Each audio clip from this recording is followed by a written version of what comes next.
பாகிஸ்தான் அணிகளுக்கு இடையிலான பார்வையற்றோர் கிரிக்கெட் போட்டித் தொடரை இந்தியா 3-2 என்ற கணக்கில் வென்றது. மார்ச் 10ஆம் தேதி முதல் இன்று வரை நடைபெற்ற போட்டிகள் நடைபெற்றன. T20 மற்றும் ஒருதின போட்டிகளில் இந்தியா 3-2 என்ற புள்ளி கணக்கில் வெற்றி பெற்றது. இன்று நடைபெற்ற ஒருதின போட்டியில் நிர்ணயிக்கப்பட்ட 40 ஓவர்களில் பாகிஸ்தான் அணி அனைத்து விக்கெட்டுகளையும் இழந்து 229 ரன்களை எடுத்திருந்தது. பின்னர் களமிறங்கிய இந்திய அணி 26 ஓவர்களில் ஒரு விக்கெட் இழப்பிற்கு 233 ரன்களை எடுத்து வெற்றி பெற்றது.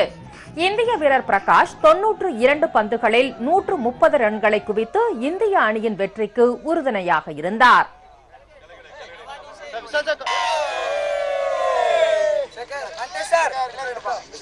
2-1 என்ற கணக்கில் இந்திய அணியும், அதே போலவே ஒருநாள் போட்டியிலும் 2-1 என்ற கணக்கில் இந்திய அணியும் 2 சீரீஸுமே இந்தியா சென்னையில் வென்றிருக்காங்க. இதுபோல இன்னும் வருகிற டிசம்பர் மாதத்தில் ஒரு உலகக்கோப்பை போட்டி பெங்களூர், மும்பை, கல்கத்தா, டெல்லி, சென்னை ஆகிய 4 நகரங்களில் நடைபெற இருக்கிறது. வெற்றி பெற்ற அணிகளுக்கு விருது வழங்கும் விழாவில் நடிகர் விஷால், முன்னாள் கிரிக்கெட் வீரர் சேகர், சம்பத்குமார், பாகிஸ்தான் பார்வையற்றோர் கிரிக்கெட் கவுன்சில் தலைவர் சையத் சுல்தான் ஷா உள்ளிட்டோர் கலந்து கொண்டனர். போட்டிக்கான ஏற்பாடுகளை உலக கண் பார்வையற்றோர் கிரிக்கெட் சங்கம், தமிழ்நாடு கண் பார்வையற்றோர் சங்கம் மற்றும் சமர்த்தனம் அறக்கட்டளை இணைந்து செய்திருந்தன.